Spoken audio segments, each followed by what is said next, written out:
Because they're hardy, cryptids tend to be fine until they're not fine.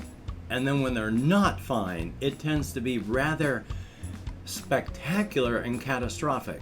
With I and my team, we are ready to crush the demons into red paste.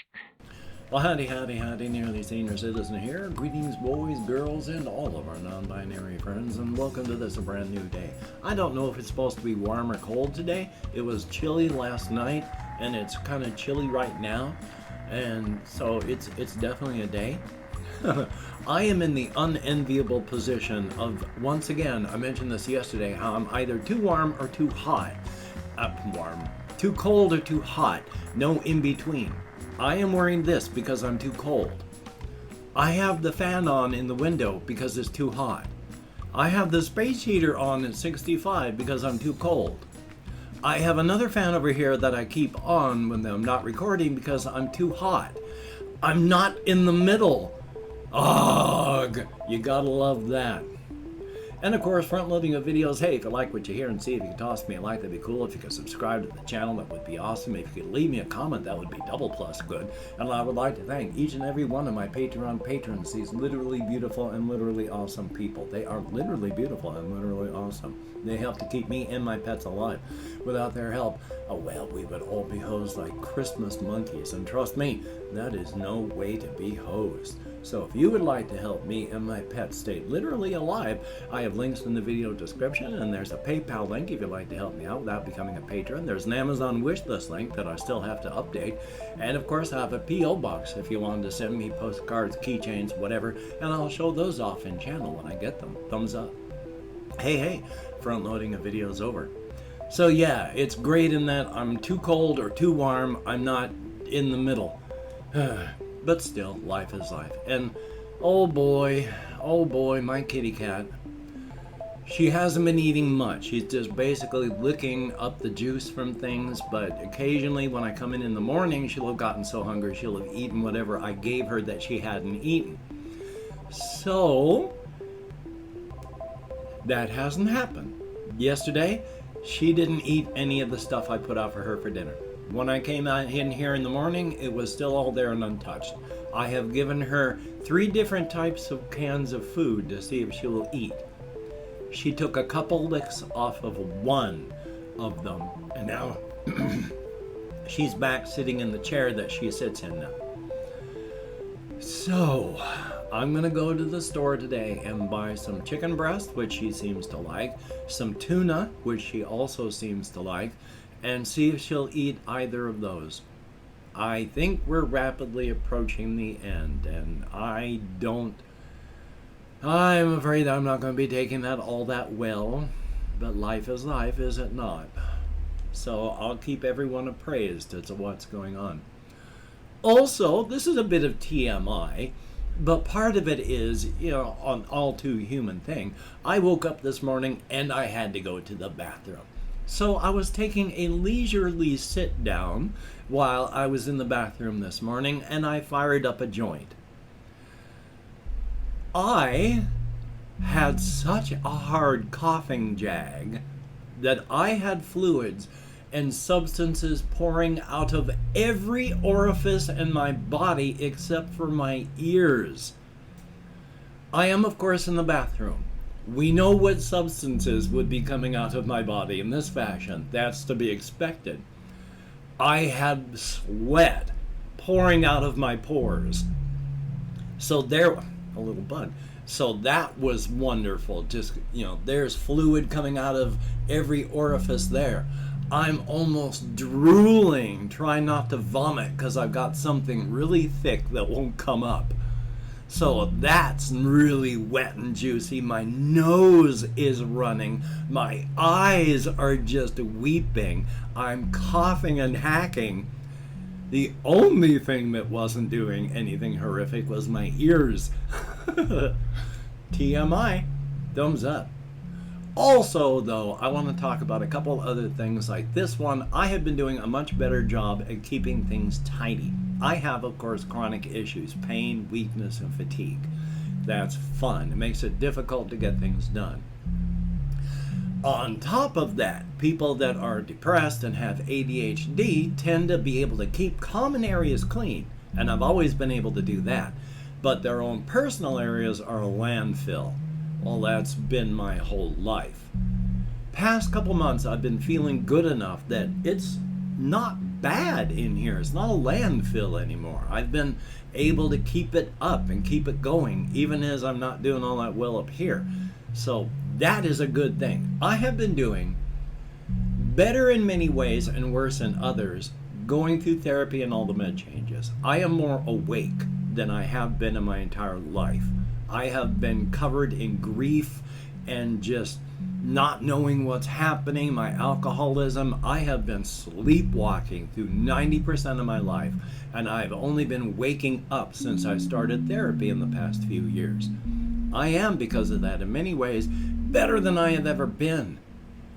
But discovering the things that why I am the way I am, and discovering those, I'm not as well off as I want to be. I describe it to my therapist, and I probably mentioned it this way yesterday, but I have treated my life as being like a normal 12-inch plate that everybody gets in life, and then you pile an appropriate amount of things onto your plate. You may have a smaller plate, you may have a larger plate, but you look at your plate and you know what you got, so you can pile the appropriate amount of stuff on it.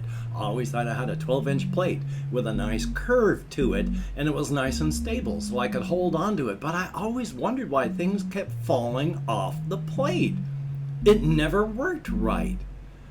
Well, now that I know what's going on, that I have the ADHD on top of being depressed, and that I am an autistic person with all these other issues that I have, I've been able to see that, oh, I've only got like a 6-inch plate. It doesn't have a lip. And I've been gripping it not on the place where you should be gripping it. So I've been piling a 12-inch plate pile of stuff on it in places where it would be appropriate onto that, without knowing, and of course everything is going to fall off of it. So now that I know, thumbs up for that. Let's see if I can't even remember where I was going with that and where I started, but still, knowing these things is better than not knowing. That's where I'm not as good as I have been in the past. Now that I know a bunch of this stuff, some of the things that I have been experiencing are worse. I have more social anxieties. I do find it more difficult to make phone calls and interact with people. I do have greater withdrawal and all such like that. Several of the symptoms that I've had in life are worse, while many of them are better. So, yay on that. Continued therapy, continued just my own thinking about and working about these things, and continued drug therapy will help. I'm not in a bad state forever. I'm just uneven and trying to find my new footing right now, on top of all these med changes that I'm going through. Thumbs up for that. So let's see if there's anything else in there. Oh yes, well, I did have therapy. It was good. My therapist is pleased at how things are going, unpleased at how other things are going, like with the VA and all that. He was like, because he knows a client who they went homeless, and within 24 hours, they had him in housing. They had him with food stuff. They have things where all he has to do, he has to make an appointment. He calls up a social worker and they get him an Uber and he's off to his appointments. They've got him thoroughly taken care of. And so, yeah, he's frustrated too that when I ask for help, they're like, well, there's 2 places you can call in town. But after that, just call us when you're actually homeless. So, yay. And I've talked about the kitty, and I've talked about a bunch of these things here, so I'm going to, this is one that I do want to talk about, because yes, my housemates finally came back yesterday. We did some talking about some various things. We went and signed the lease at the rental company.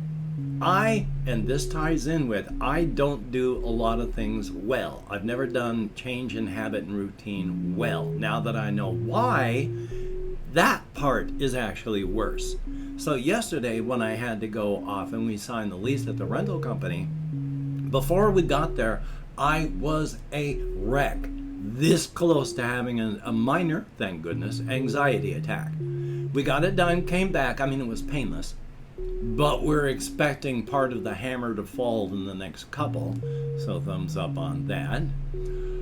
But remember where I'm going with this. Oh my gosh. Yes, I did not have a full anxiety attack, but I was not doing well afterward. We were in around 2.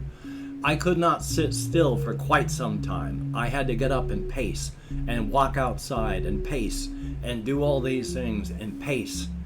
When I'm having anxiety, walking and not thinking helps. And so that's what I was doing. Some parts of me are much better. Some parts are so much worse. Yay. But past that, I have been thinking about a lot of things on my... Oh, well, here's another thing. I do want to talk about the solo RPG stuff. Not in that I want to talk about what I've done, because I didn't get to do anything because of the whole lease thing yesterday. I was taking a look at and watching videos on the entire For Against Darkness line, and they have a lot of spin-offs of that. One of them is Alone Against Fear or something like that, where instead of taking a 4-person party through an adventure, you are playing a single person going through a sort of almost Lovecraftian type of, it's a solo randomized adventure, but you are going into a town to try and detectivize what's happening and then get rid of the monsters.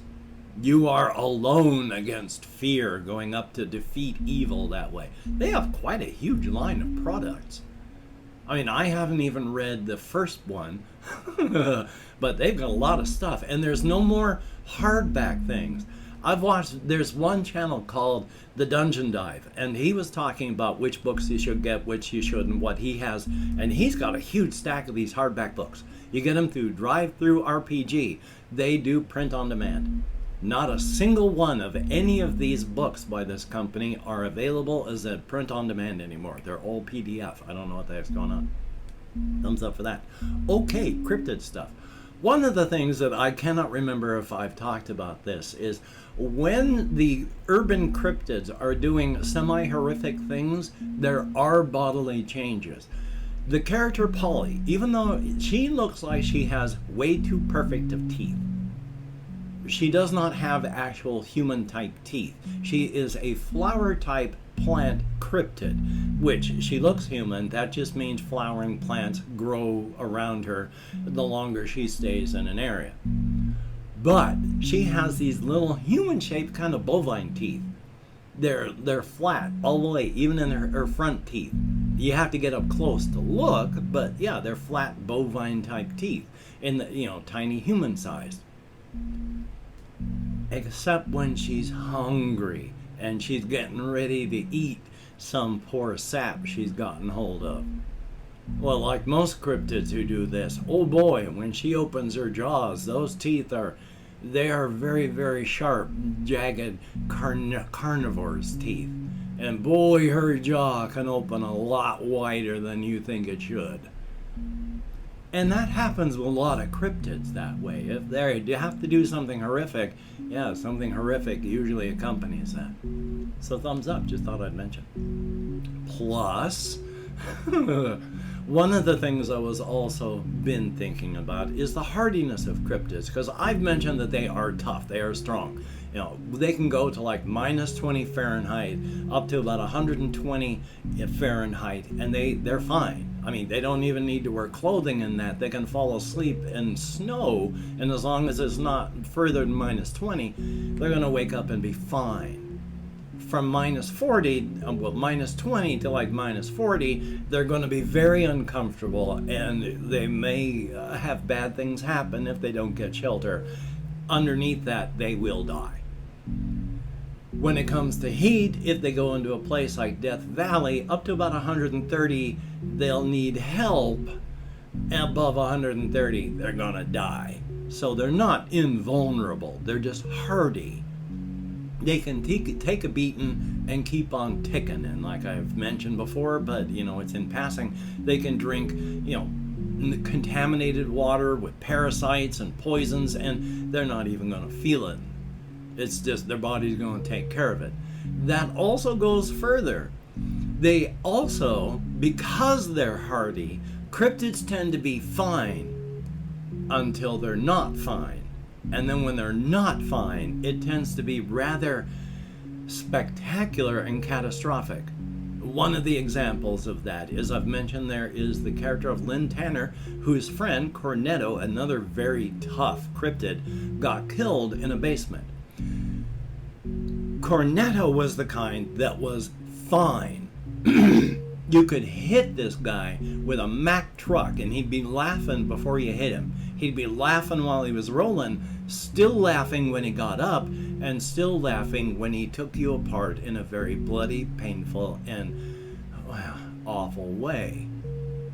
But when he and Lynn Tanner go into the basement at Khmer Rouge Manor to go down and see if there's something awful down in this basement, while grabbing a couple cartons of Jim Beam and Jack Daniels because they want a drink, Cornetto gets hit by the thing that's in the basement.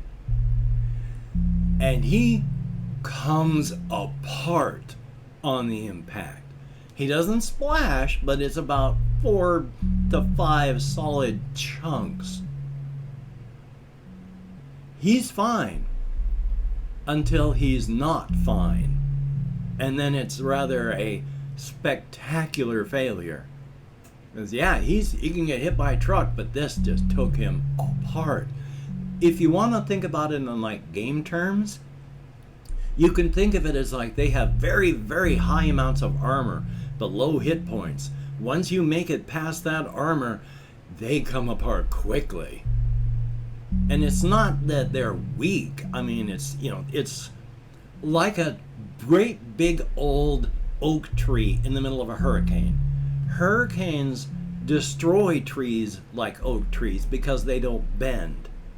So unless they are fine until they're not fine. An oak tree can stand a truck crashing into it and just lose a little bark. But then in a big storm, they get ripped in half and shattered. They're fine until they're not fine. And the cryptids are fine until they're not fine. Which, just as a minor thing, I wanted to mention that. Also checking here on this list here, see if there's anything else that I want to talk about on cryptids. And part of it is just, there's a science fiction writer, Adam Troy Castro, on Facebook that I follow. One of the things he talked about fairly recently is there are readers that don't like some books because they want to be able to hang out with the characters. But sometimes the characters that you're writing about are really awful people. And even the characters that you write about that aren't awful, he's in love with a lot of his main characters in a couple series of novels that he does. He wouldn't want to hang out with her. Oh no, oh no. He's in love with a lot of his characters like that, but good God, he wouldn't want to hang out with them. Same thing. And it's like, good golly, I love my cryptids. I love all this stuff. I love the Razor's Edge stuff. I wouldn't want to hang out with them. The cryptid people especially. I mean, I don't want to hang out with people that may just decide to devour you on a whim, or devour somebody else while you're talking to them, or any of the other million horrific things that can happen. No. I love my characters. I want to talk about the horrific thing that's going to happen to Lynn Tanner tomorrow. Oh boy, he's one of my favorite type of cryptids here.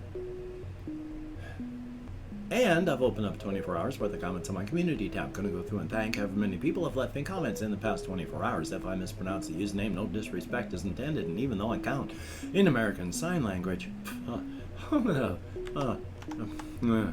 We have Jesse Koskinen. It is always good to see you in the comments, my friend. And of course, not just Jesse Koskin and anybody who watches through my videos, thank you so very much. If you've watched this far, you've watched because you've wanted to, not because you were forced to. And I do appreciate that to no end. Watching my videos of your own volition this far is very, very cool.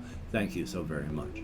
We also have Daniel Carson. Yeah, definitely R.I.P. Colio. God, that's still a shocker. We have J-A-Y-Y, always good to see you in the comments. And yeah, the caffeine and Ritalin, it makes me kind of active sometimes.